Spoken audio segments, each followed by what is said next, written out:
It was a strange story that ran into a few years ago. That time I had to take an urgent leave of absence to visit my mother. My parents lived in the countryside. Only I went to the city to work. It took me more than a few hours to drive home from work. My parents were old, so I was worried about their health. After my mother's health improved, I decided to drive back to the city for the night. My parents were worried and wanted me to wait until early the morning to go. But I couldn't wait. I just went back to my hometown to check on my mother's health. I couldn't stay long because I had work to do. I explained that I had taken a quick leave and put aside all unfinished work. I need to go to a meeting early tomorrow morning, so I would be late if I stayed. My parents also understood that my work had many difficulties because working in a big city was not easy, especially for those with not excellent qualifications like me. So they just told me to be careful on the road and said goodbye to me. I drove for a bit more and then came out of the village road. The houses on the street were also sparse. Only trees and dirt roads remained. There were no streetlights. If I didn't drive carefully, I would get into a traffic accident.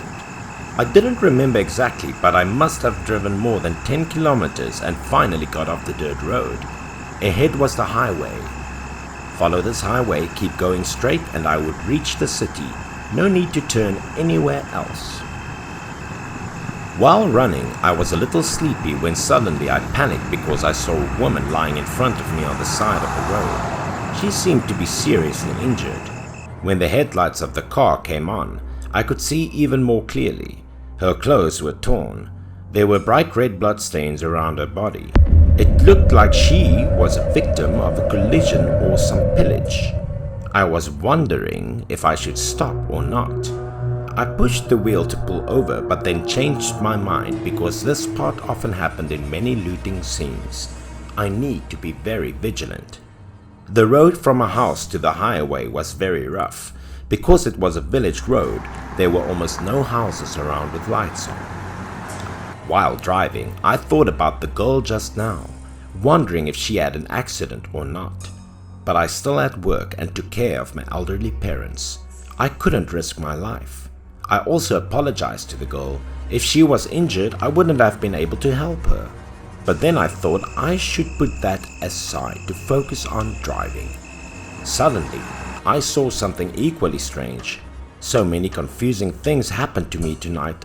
On the side of the road, a woman was standing and waving to a car to hitchhike. It was strange. Why were there so many women walking alone on this deserted street? I thought about it and ran up to check it out. When the woman saw me, she took another step forward and waved her hand faster to get my attention. I also looked at her as very pretty and gentle, not like the robber type. However, I was still confused. I couldn't let my guard down. I did not stop the car completely, but slowly walked close to the side of the road and looked around carefully. The two sides of the road were completely empty. There were no trees to cover, so it was easy to see that there were no other people besides her, so there certainly wouldn't be bandits hiding to rob me. Seeing that, I felt reassured that I stopped the car completely, then called the girl to get in the car. She very happily ran over and thanked me non-stop, making me a little shy. Then she got into the car. I politely greeted her. I also did not forget to ask why she was standing in the middle of the road at late last night, because there were very few houses. She looked at me with a gentle expression and said that she had hitchhiked an acquaintance who came here to catch the bus back to the city to go to school, but was late for the last bus. She had been standing here since afternoon, but no one was willing to help, so she was lucky to meet me. After talking for a while, we were also silent. I also focused on driving. We needed to return to the city early in the morning, so we had to take advantage. At this point, I thought I had run for about an hour, but strangely the surroundings were still familiar to the eyes. I looked out the window to confirm my thoughts.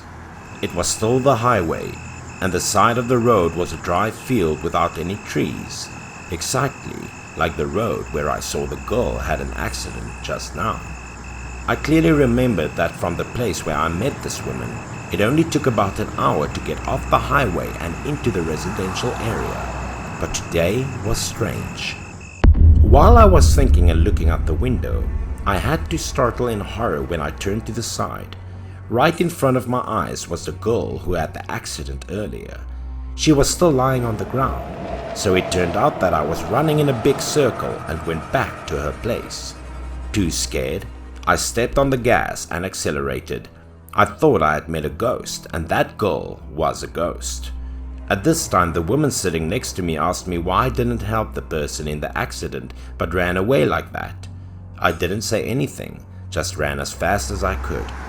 The woman in my car saw too, so that girl was not a ghost. But no matter how much I tried to run, the scenery around me didn't change. Even though it was very dark, I could still clearly know that I was running in a big circle. At this point, I was so scared. Although I had driven for more than half an hour, the girl who had an accident still appeared in front of my eyes once again. I felt like I was lost in a big maze. Suddenly a voice came from beside me, but it sounded like it was coming from underground. The voice belonged to the girl sitting next to me. She was blaming me for leaving the victim like that. That voice made me jump. I glanced over and saw the woman's pale face, sharp eyes, and angry expression. That thing scared me. I couldn't look at her anymore.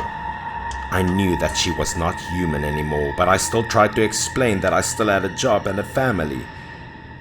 There were countless robberies on the stretch of road, so I had to choose to ignore it.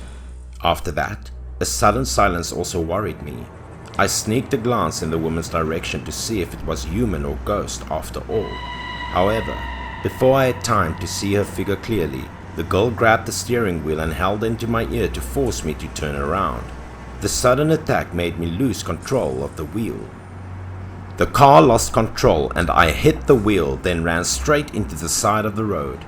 I also didn't know where the car hit.